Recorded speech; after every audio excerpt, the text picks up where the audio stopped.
Hi, it's James, JC at the movies.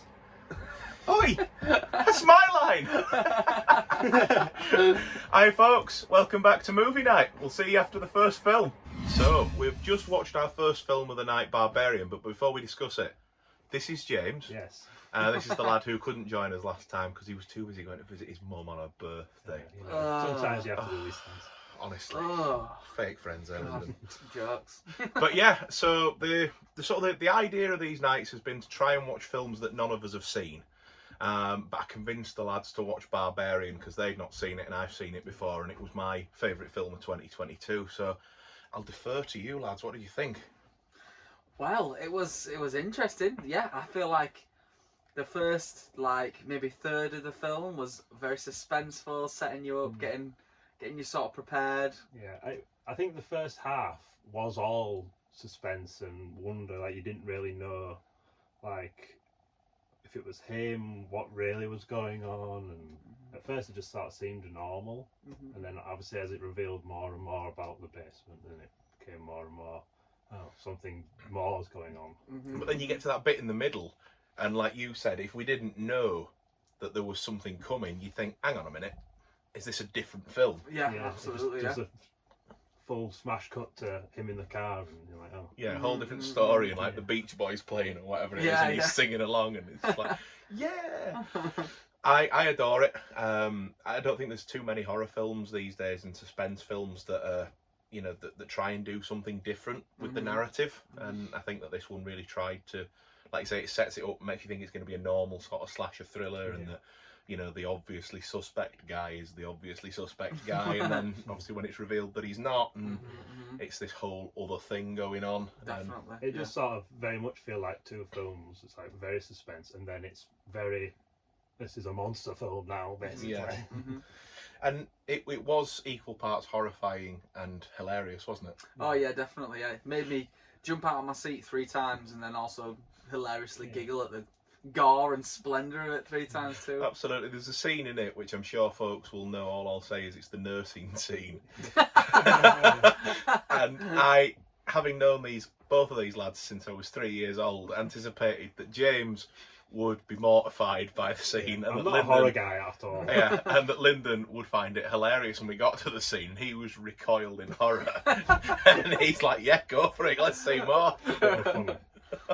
Yeah, that was a high point in the film. I think I'm worse on like when it's suspenseful and I don't know what's going on, like, but when it is just like monsters and sort of gore, becomes more actiony, and I'm like, oh, this is less scary now, even though you can see the villain and bad things are happening to the main characters. But we said, didn't we, though, Lyndon, with this one, that like even though once you see the woman, it doesn't lose any of its intensity, does it? Like a lot of horror films, once you see the creature or the monster or whatever, it's like, all right, okay, all of the fear's gone now. But like, even though she was there, oh yeah, you were like, still, nope. Absolutely. So the main woman, Tess, is it? Yeah. She did some stupid things. Like, yeah. As is with all horror, she did some stupid things. Yes. But I mean, it made for a good film, so. Yeah, definitely.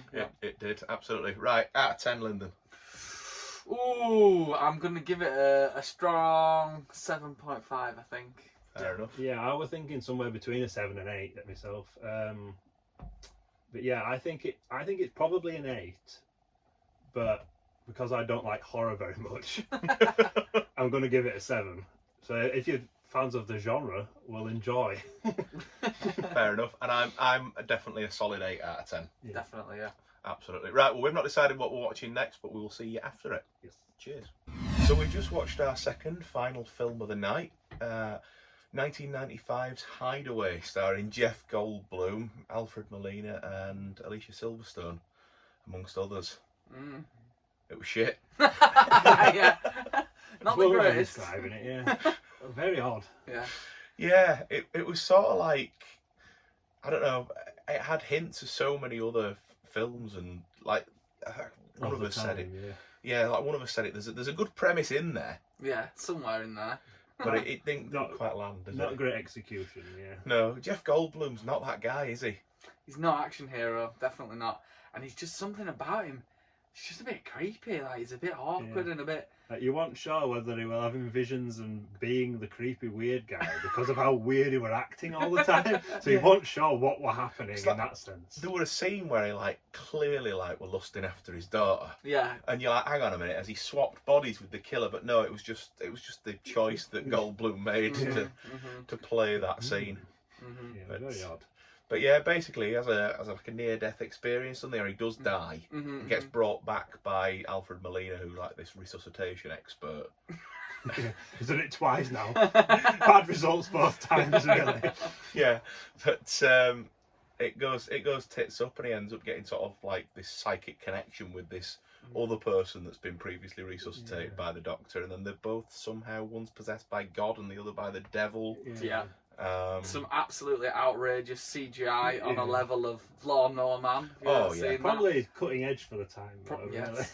But we say that, but then you think about Terminator 2 and The Abyss and things like that coming out at the same time, and yeah, I don't know where the money for the budget on this film went, but it went on screen. Jeff Goldblum, probably. Yeah. Yeah. Oh, do you know what? I enjoyed bouncing off of you two. Like I just sort of said off camera, it was fun to just sort of banter about it, but not a great film. I wouldn't recommend seeking it out. I was intrigued after Mike Woods, who me and Lyndon have known for years anyway, but he's also a YouTuber, Cinema Axeman. He sort of mentioned it in one of his updates, one of his reviews, and I'm like, oh, Jeff Goldblum, the premise sounds all right, but yeah, didn't land for me that one, lads. It had all the hallmarks of a film that could have been good, but was very bad. Yeah. Missed the boat completely on that one. Absolutely. I'm gonna go, I think probably 4 out of 10. Yeah. I might even go lower just because I'm creeped out by the performance. I'm gonna say 3. Jeff staying wicked. That's all I'm gonna say. I think it probably is just about a 4, but only because it was funnier than it should have been. yeah, unintentionally so. But there we go. We should have watched Eyewitness. Yeah, we should have done. Next time. Next time. But anyway, thanks very much for tuning in. Thank you to my special guest, James Calvert, Lyndon Wallace. It's been a pleasure as always, and we will see you in the new year for another one of these. But leave comments down below, drop the video a thumbs up, and if you're not already subscribed, please do. And Merry Christmas and Happy New Year. Merry Christmas. Bye.